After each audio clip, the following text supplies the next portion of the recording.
so it was a bit crowded. Britain blamed her for the marriage breakdown of Prince Charles and Lady Diana. And her brutal portrayal in Netflix's The Crown didn't help.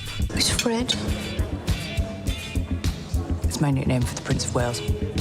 And he calls me Gladys. The Queen once refused to speak with Camilla, but after the death of Prince Philip, the Duchess of Cornwall became one of Her Majesty's closest allies. And in a special message on her Platinum Jubilee, the Queen revealed she wanted Camilla to become Queen Consort when Charles was king. I'm so confident, I'm unstoppable today. Now, as the palace welcomes in a new era, a biography is telling all about Camilla's royal reset and how she's become one of the family's key figures. Royal biographer Angela Levin joins us now from London. Angela, why did you feel you needed to write a book on Camilla? Well, I first met her in 2015 when I was writing a profile of her for Newsweek. And they said to me, would you like to join her on an engagement? And I said, yes, please.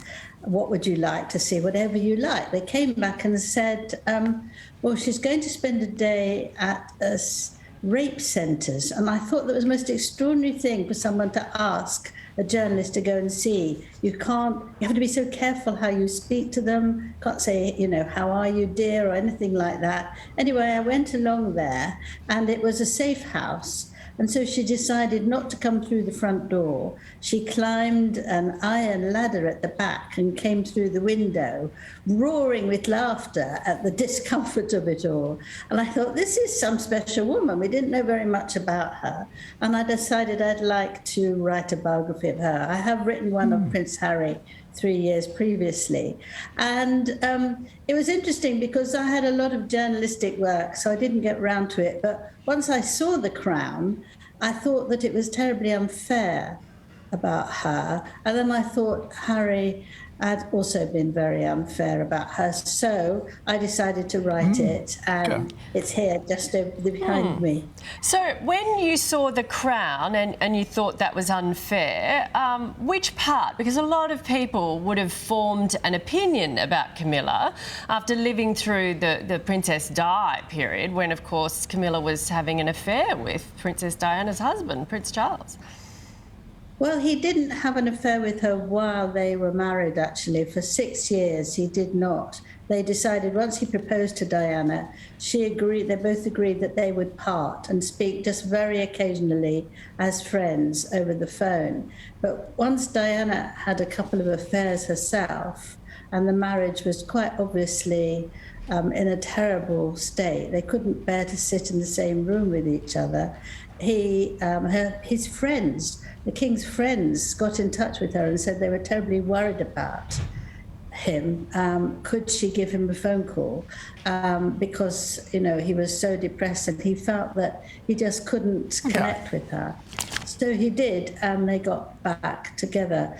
She's come through the most difficult patch where she was called a Rottweiler and the most hated woman in the world. But actually, having spent 15 months with her, she is terrific. Okay. She doesn't like being in the spotlight. So you sometimes think that she's quiet and, likes to stay back, but she's not.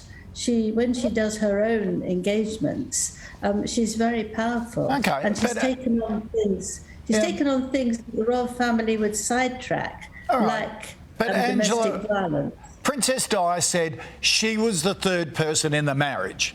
You're saying she wasn't. Well, I think that Diana felt that Charles liked her better than he liked Diana. But she wasn't part of the family once he'd got engaged. It's absolutely true. We have to remember that poor Diana had sort of mental health problems, and she'd cut herself before she'd even met Prince Charles. She had a very difficult family life, and her moods were up and down, and very difficult for her to understand what she wanted and what she needed. It's a great pity.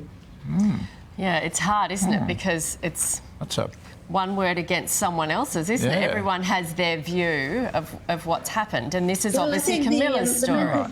Okay. The mental health issues aren't disputed, actually. No, it's just what this- happened yeah. first, I guess. Sounds Yeah. like it's, you know, there are a few different stories. Angela, thanks very much. Really interesting book. Angela Levin's new book, Camilla, From Outcast to Queen Consort, is available now.